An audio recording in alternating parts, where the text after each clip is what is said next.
সোণৰ কাণফুলি দান দি দিছোঁ ৰাজীৱ শদিয়াৰ কাৰণে বুলি কৈছে। আপোনালোকৰ গাড়ীলৈ যাবৰ বাবে অনুৰোধ জনোৱা হয়। আপোনালোকৰ গাড়ীলৈ যাবৰ বাবে অনুৰোধ জনোৱা। এই পাখি ফুল তয়ে ও ককাই শদিয়াৰে ফুল।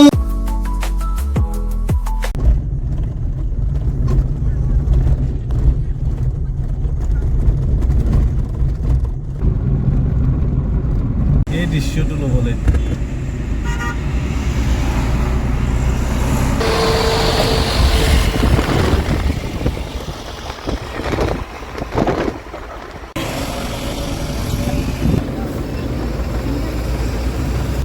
হেৰি কৰিব লাগিব।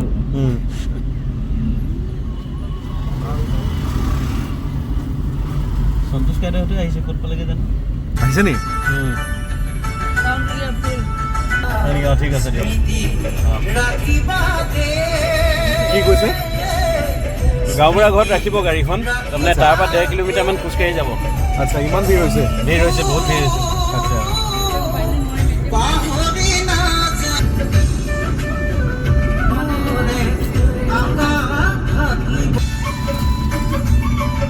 এই ইয়াৰ পৰাই ভিৰ লাগিছে। মাজত নোসোমাওঁ আৰু কেনেবাকে ফচি থাকিম।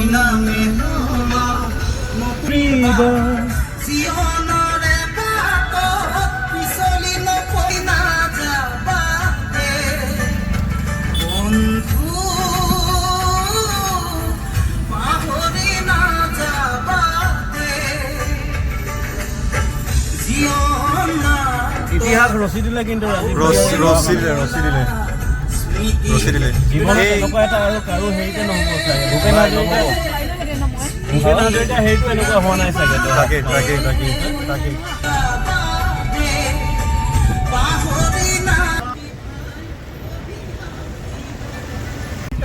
আৰু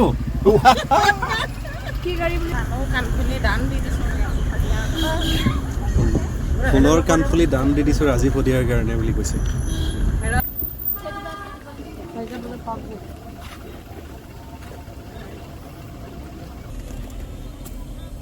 বাইদেউ কিমান দূৰ আছে? আৰু 3 কিলোমিটাৰ। গাড়ীত গ'লে বেলি পৰিবগৈ, জাম লাগি আছে হয় নেকি? কিমান দূৰ আৰু? 2 ঘণ্টামান লাগিব দাদা। 2 ঘণ্টা জাম লাগি আছে তো। অঁ, এনে যদি এনেকে হেৰি খোলাকে যাব পৰা হ'লে বেছি টাইম নালাগে। খোজকাঢ়ি গ'লে কিমান সময় লাগিব? ধন্যবাদ। চানা দিছে মানুহখিনিয়ে। ক'ৰ পৰা আহিছে? আমি মাৰ্ঘেৰিটাৰ পৰা আহিছোঁ। তোমালোকৰ ঘৰ ইয়াতে নি? আমাৰ এই নমাল ওচৰত। যাওঁতে গাড়ীত গ'লো, আহোঁতে এতিয়া গাড়ী আহিব নোৱাৰে যে খোজকাঢ়ি আহিছোঁ। আমি খোজকাঢ়ি যাব লাগিব গাড়ী। সেয়াতে ভাগ দি থৈ আহিলোঁ, 2টা আনিছিলোঁ ভাগ। ধন্যবাদ অশেষ ধন্যবাদ জ্ঞাপন কৰিছোঁ।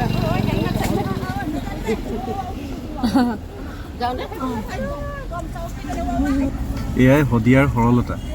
চাওকচোন বা প্ৰসাদখিনি লৈ আহিছে আৰু আমাক অচিনাকি মানুহক প্ৰসাদখিনিকে লগ বুলি দি দিছে। ভাবকচোন, প্ৰায় মানে 1.5 ঘণ্টামান সময় আহিলোঁ। আহি পেলাই আৰু আমি সুধিছোঁ যে আৰু 3 কিলোমিটাৰ, কিছুমানে কৈছে 4 কিলোমিটাৰ, কিছুমানে কৈছে 3 কিলোমিটাৰ। চ' আমি এতিয়া ডিচাইড কৰিছোঁ, আৰু এজনে ক'লে যদি আপোনালোকে এনেকৈ গাড়ীত গৈ থাকে বেলি পৰিবগৈ। আৰু এতিয়া সময় হৈ গ'ল প্ৰায় 2:24। গতিকে আমি মনে মনে ভাবিছোঁ, মই ডিচাইড কৰিছোঁ যে গাড়ীখন ক'ৰবাত থৈ পেলাই আমিও খোজকাঢ়িম বুলি।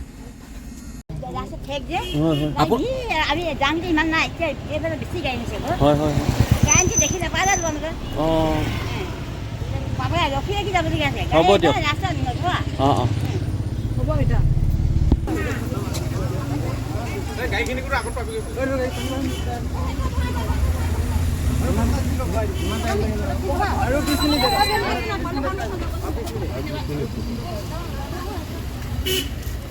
এয়াই চক, ইয়াৰ দায়িত্ববোধ, মানুহে মানুহৰ বাবে চব দেখি পাইছোঁ মানে আজি এই যাত্ৰাটোত।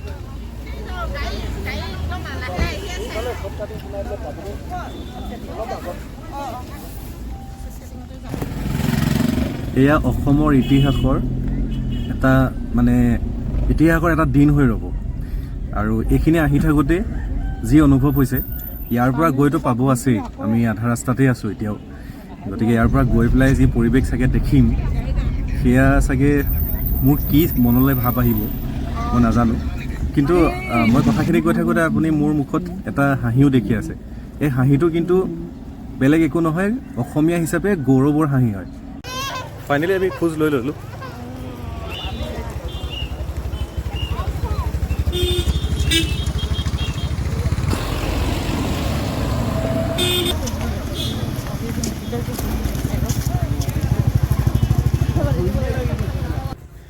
ফাইনেলি এনেকৈ শদিয়াৰ বুকুৰ মাজেৰে আমি খোজ লৈ লৈ গৈ আছোঁ আৰু প্ৰাকৃতিক পৰিৱেশৰ মাজত এনেদৰে খোজকাঢ়ি পেলাই মনত এই গৌৰৱবোধটো লৈ পেলাই কিন্তু অকণমানো ভাগৰ লগা নাই। ইয়াৰ আমেজ বুলি নকওঁ, ইয়াৰ কি বুলি ক'ম, অনুভৱটো সুকীয়া মানে। এইটো আজীৱন চাগে মোৰ এই ডিজিটেল ডায়েৰী পেজত থাকি যাব। মানুহ ক'ৰ ফালৰ পৰা যোৱা নাই, এইফালৰ পৰা চিধা গৈছে, আকৌ সেইফালৰ পৰা তেনেকৈ গৈ আছে, আকৌ সেইফালেও দেখিছে, সেই দূৰণিত সেইফালৰ পৰা এনেকৈ গৈ মানুহ গৈ আছে, চাৰিওফালৰ পৰা মানুহে মানুহ।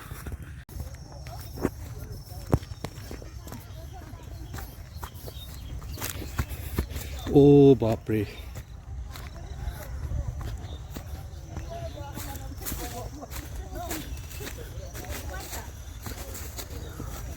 এই বগা বগা অংশ যি দেখিছে,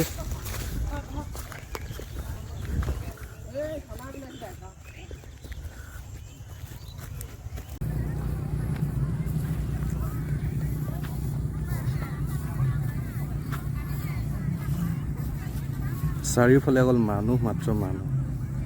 সেই মেইন ৰভাতলীলৈ যাবলৈতো আছেই, এপাক যদি ঘূৰোঁ চাৰিওফালে মানুহে আহ। ইতিমধ্যে মানুহবোৰ ঘূৰি গৈছে।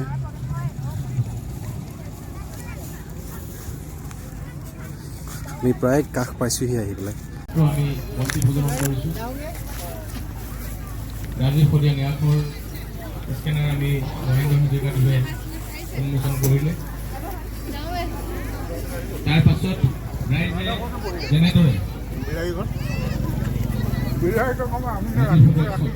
কাৰণে আগ্ৰহ প্ৰকাশ কৰিছে, সেই সকলোখিনি পাৰীৰ পৰা আহিছে, যোৰহাটৰ পৰা আহিছে, লখিমপুৰৰ পৰা আহিছে, ক'ৰ পৰা অহা নাই।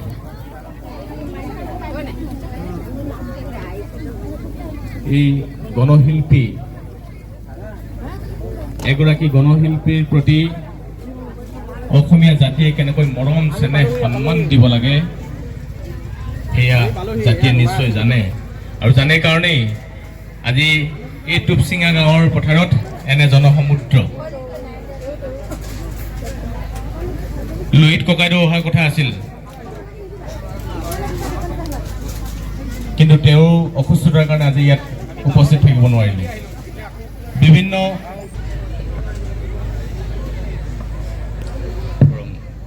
ককাইদেউৰ বাবে যাতে তেওঁ য'তে আছে তেখেতক ঈশ্বৰে কুশলে ৰাখক, আৰু আশা কৰোঁ তেখেতক আমি আকৌ আমাৰ মাজতে পাওঁ।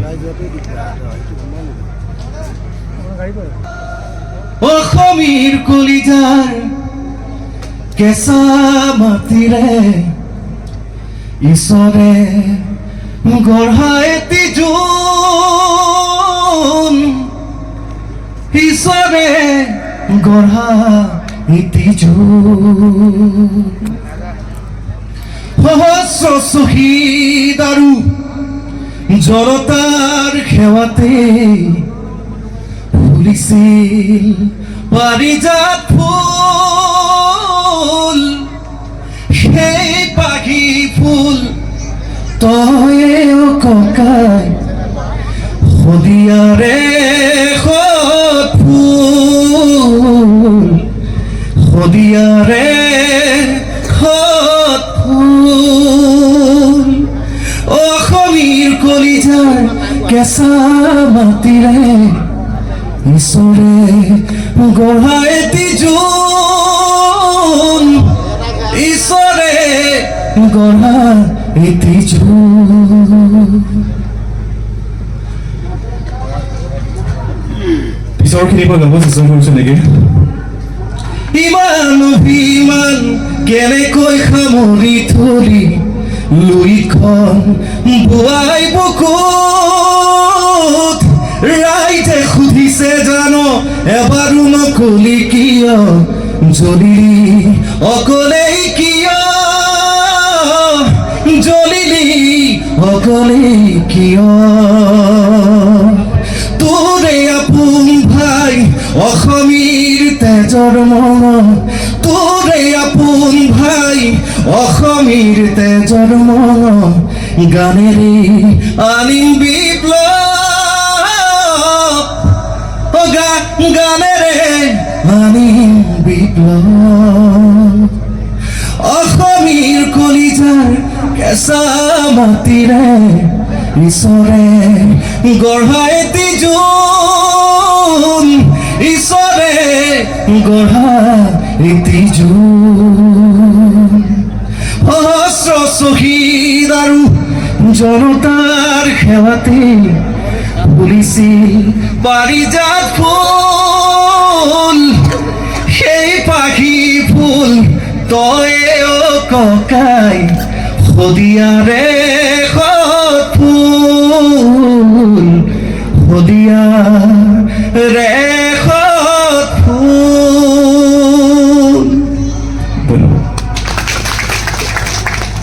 ধন্যবাদ জনাইছোঁ।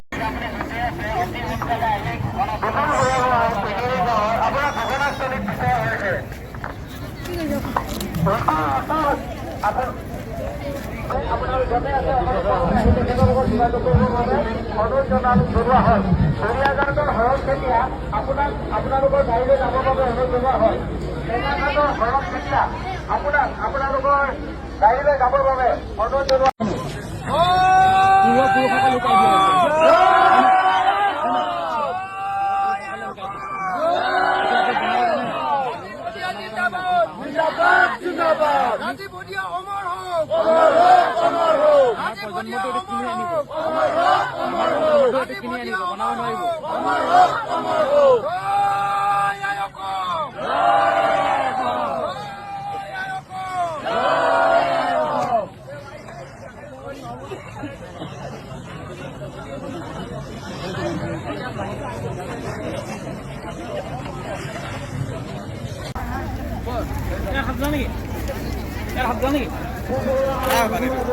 আপোনালোকৰ ঘোষণাস্থলীত বিচৰা হৈছে জয়াগাঁও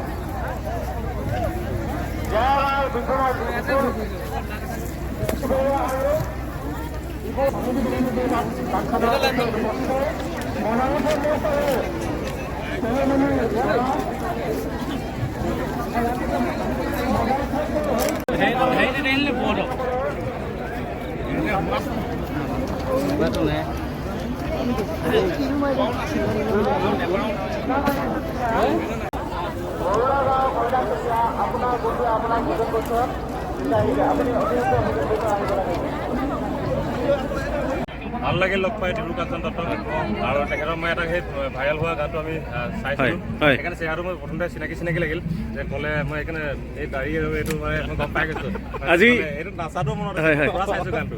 আজি অলপ আগতে ৰাজীৱ শদিয়াৰ কাৰণে এটা গীত লিখিছিলে, সেই গীতটো অলপ আগতে গালে, ভাল লাগিছে। এতিয়া গীতটো তেওঁ কৰিব আপোনালোকে আৰু নিশ্চয় আমি তেতিয়া শ্বেয়াৰো কৰিম আমাৰ ফালৰ পৰা।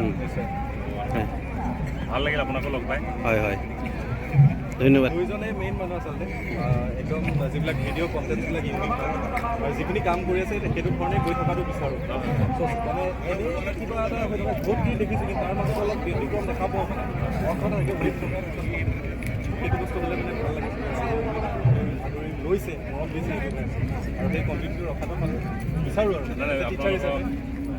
গতিকে আমাৰ যিহেতু আমাৰ ভিডিঅ'বিলাক সৰু ল'ৰা ছোৱালীবিলাকে চাই থাকে যিহেতু মানে আমি সদায় গুৰুত্ব দিয়াটো প্ৰয়োজন বুলি ভাবোঁ আৰু গুৰুত্ব দি থাকিম আৰু ভাল লাগিলে। আৰু তেনেকুৱা আমি এগৰাকী ছোৱালীক উলিয়াই আনিছিলোঁ, নিকিতা গগৈ বুলি পাইছিলে চাগে। নিকিতা প্ৰথম ইহঁতে কৰিলে, তাৰপিছত মোক কৰি দিলে, মই কৰিলোঁ, এটা মনোচব ভাল লাগে। তো তেনেকৈ সুপ্ত প্ৰতিভাৰ পৰা আৰম্ভ কৰি বিভিন্ন টেলেণ্ট ঠাই বিভিন্ন কণ্টেণ্ট ব্যক্তি বিশেষ এনেকৈ কৰি ভিডিঅ'বোৰ কৰিব চেষ্টা কৰোঁ। কিন্তু মাহেকত 30 দিন থাকে, 30 দিনত যে 30টা কণ্টেণ্টে পাম তেনেকুৱা সম্ভৱ হয় নহয়। তাৰ মাজতে আমি মিলাই মেলি থাকোঁ আৰু সেইটো বুজি কণ্টেণ্ট ক্ৰিয়েটৰ হয়। Thank you.